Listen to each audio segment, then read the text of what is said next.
ಸ್ವಾಮಿ ಕೊರಗಜ್ಜ ಓಂ ನಮ ಭಗವತಿ ವಾಸುದೇವಾಯ.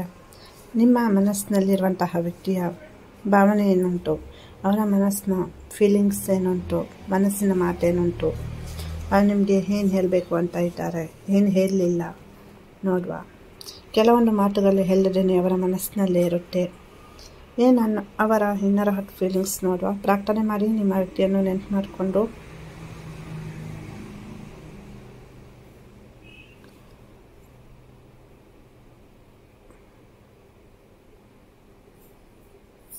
ಇಲ್ಲಿ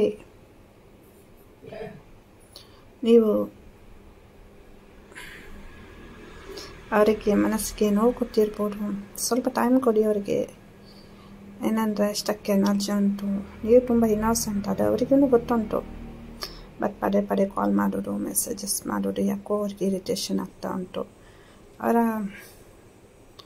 ಜಾಬ್ ಇರ್ಬೋದು, ಬಿಸ್ನೆಸ್ ಇರ್ಬೋದು, ಕ್ಯಾರಿಯರ್ ಇರ್ಬೋದು, ಫ್ಯಾಮಿಲಿ ಲೈಫ್ ಇರ್ಬೋದು. ಸೊ ಅಲ್ಲಿ ಅವರಿಗೆ ಫೋಕಸ್ ಮಾಡಲಿಕ್ಕೆ ಸ್ವಲ್ಪ ಕಷ್ಟ ಆಗ್ತಾ ಉಂಟು. ಇಲ್ಲಿ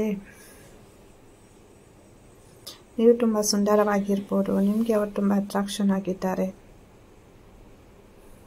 ಇಲ್ಲಿ ಕೆಲವರು ನೋ ಕಾಂಟೆಂಟ್ ಸಿಚುವೇಶನಲ್ಲಿ ಇದ್ದೀರಾ. ಇವಾಗ ಸಮಯ ಸರಿ ಇಲ್ಲ, ಸ್ವಲ್ಪ ವೆಯ್ಟ್ ಮಾಡುವಂತ ಅವರೇ ಹೇಳುವಂತಹ ಎನರ್ಜಿ ಉಂಟು. ಅವರ ಲೈಫಲ್ಲಿ ಕೆಲವೊಂದು ಘಟನೆಗಳು ನಡೀತಾ ಉಂಟು, ಇಶ್ಯೂ ನಡೀತಾ ಇರ್ಬೋದು. ಕಾರಣ ಎಲ್ಲರನ್ನೇ ಏನೇನೋ ಆಗ್ತಾ ಉಂಟು. ಆ ವ್ಯಕ್ತಿಗೆ ಏನು ಮಾಡಬೇಕು ಅಂತ ಗೊತ್ತಾಗ್ತಾ ಇಲ್ಲ. ನಿಮ್ಮ ಬಗ್ಗೆನೂ ಆಲೋಚನೆ ಮಾಡಬೇಕು, ಆ ವ್ಯಕ್ತಿಯ ವೈಯಕ್ತಿಕ ಪರಿಸ್ಥಿತಿಯ ಬಗ್ಗೆನೂ ಆಲೋಚನೆ ಮಾಡಬೇಕು, ಫ್ಯಾಮಿಲಿ ಬಗ್ಗೆನೂ ಆಲೋಚನೆ ಮಾಡಬೇಕು. ನೀವು ಸ್ವಲ್ಪ ಅವರನ್ನು ಅಂಡರ್ಸ್ಟ್ಯಾಂಡ್ ಮಾಡಬೇಕು.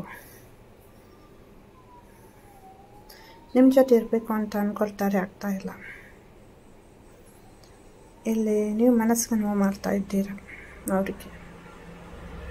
ನೀವು ಎಲ್ಲಿದ್ರೂ ಖುಷಿಯಾಗಿರಬೇಕು ಅಂತ ಅವ್ರು ಬಯಸ್ತಾರೆ. ಬಟ್ ನೀವು ಬೇಕಂತ ಅವ್ರಿಗೆ ಮನಸ್ಸಿಗೆ ನೋವು ಮಾಡ್ತಾ ಇಲ್ಲ. ಸೊ ಅದೇನೋ ಒಂದು ಅತಿಯಾದ ಪ್ರೀತಿ ನಿಮ್ಮನ್ನೆಲ್ಲ ಕಡೆಯಿಂದ ಕಟ್ಟಿ ಹಾಕಿ ಆ ವ್ಯಕ್ತಿಗೆ ಆ ಥರ ಮಾಡೋ ಜನರ ಕಾಲ್ ಮಾಡಿದರೆ, ಮೆಸೇಜಸ್ ಮಾಡಿದರೆ, ಅಥವಾ ಕೆಲವೊಂದು ಸಲ ಅವರು ರಿಸೀವ್ ಮಾಡಿ ಮಾತನಾಡಿದ್ರು ಖುಷಿಯಾಗಿ ಮಾತನಾಡ್ತೀರಾ. ಮತ್ತು ಸ್ವಲ್ಪ ಮಿನಿಟ್ ಬಿಟ್ಟು ಜಗಳ ಆಗ್ತದೆ ನಿಮ್ಮಿಬ್ಬರ ಮಧ್ಯೆ. ಅಂದರೆ ಅತಿಯಾದ ಪ್ರೀತಿ ಎಲ್ಲಿರುತ್ತೆ ಅಲ್ಲಿ ಪದೇ ಪದೇ ಜಗಳ ಆಗ್ತಾನೆ ಇರುತ್ತೆ. ಅದೇ ನಿಮ್ಮಿಬ್ಬರ ಮಧ್ಯದಲ್ಲಿ ಆಗ್ತಾ ಉಂಟು. ಬಟ್ ಅವರ ಪರಿಸ್ಥಿತಿ ಏನು ಅಂತ ಅವರು ಕೂಡ ಬಾಯ್ಬಿಟ್ಟು ಹೇಳ್ತಾ ಇಲ್ಲ. ನಿಮಗೆ ಅದು ಅವ್ರು ಹೇಳಿಲ್ಲ ಅಂದರೆ ನಿಮಗೂ ಅರ್ಥ ಆಗಲ್ಲ. ಇಲ್ಲಿ ನೀವು ನೆಗೆಟಿವ್ ಆಗಿ ಆಲೋಚನೆ ಮಾಡ್ತೀರಾ ನಿಮ್ಮ ವ್ಯಕ್ತಿಯ ಬಗ್ಗೆ. ಥರ್ಡ್ ಪಾರ್ಟಿ ಎನರ್ಜಿ ಇರ್ಬೋದು, ಬೇರೆ ಹುಡುಗ ಬೇರೆ ಹುಡುಗಿ ಅವರ ಲೈಫಲ್ಲಿ ಇರ್ಬೋದು. ಬಟ್ ಅದೆಲ್ಲ ಟೆಂಪರರಿ. ಸೊ ಅವರೇನು ಅದಕ್ಕೆ ತಲೆ ಕೆಡಿಸ್ಕೊಂಡಿಲ್ಲ. ಇಲ್ಲಿ ಒಂದು ಕಾಂಪ್ರಮೈಸ್ ಆಗಬೇಕು, ಎಲ್ಲವನ್ನ ಸರಿ ಮಾಡಿಕೊಂಡು ನಡಿಬೇಕು. ನಾವು ಹೇಳ್ದಾಗೇ 100% ಆಗಬೇಕು ಅಂತ ಇಬ್ಬರು ಕೂಡ ಅಂದ್ಕೊಂಡ್ರೆ ಆಗಲ್ಲ. ಕಾಂಪ್ರಮೈಸ್ ಬೇಕು, ಒಬ್ರಿಗೊಬ್ರು ಅಂಡರ್ಸ್ಟ್ಯಾಂಡಿಂಗ್ ಮಾಡ್ಕೊಂಡು ಹೋಗಬೇಕು. ಆವಾಗ ಮಾತ್ರ ನಿಮ್ಮ ಪ್ರೀತಿಯಲ್ಲಿ ನಿಜವಾದ ಅರ್ಥ ಇರುತ್ತೆ. ಇನ್ನೊಂದು ಡೀಪ್ ಡೆಪ್ತ್ ರಿಲೇಷನ್ಶಿಪ್ ಉಂಟು. ನಿಮ್ಮ ಫೋಟೋ ಅಥವಾ ವಿಡಿಯೋ ಪದೇ ಪದೇ ನೋಡಿ ನಿಮ್ಮನ್ನು ತುಂಬ ಮಿಸ್ ಮಾಡ್ಕೊಳ್ತಾ ಇದ್ದಾರೆ. ಪ್ರೀತಿ ಅನ್ನೋದು ಆ ವ್ಯಕ್ತಿಯ ಮನಸ್ಸಿನಲ್ಲಿ ತುಂಬ ಉಂಟು. ಒಂದು ಪ್ಯೂರ್ ರಿಲೇಷನ್ಶಿಪ್ ಅಂತ ಹೇಳ್ಬೋದು. ಥರ್ಡ್ ಪಾರ್ಟಿ ಎನರ್ಜಿ ಇದ್ರೂ ಇಲ್ಲಿ ಇದೊಂದು ರೀತಿಯಲ್ಲಿ ಡಿವೈನ್ ಬ್ಲೆಸ್ಸಿಂಗ್ಸ್ ಕಪಲ್ ಅಂತ ಹೇಳ್ಬೋದು ನೀವು.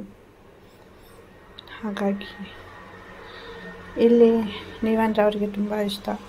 ಬಟ್ ಅವರಿಗೆ ಒಂದು ರೀತಿ ಇಲ್ಲಿ ಸಪ್ರೇಷನ್, ಬ್ರೇಕಪ್ ಆದ ಥರ ಅನಿಸುತ್ತೆ.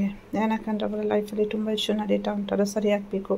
ಮನಸ್ಸಿಗೆ ನೆಮ್ಮದಿ ಇಲ್ಲ ಅಂದರೆ ಪ್ರೀತಿಯನ್ನು ಇಟ್ಕೊಂಡು ನಾನೇನು ಮಾಡಲಿ.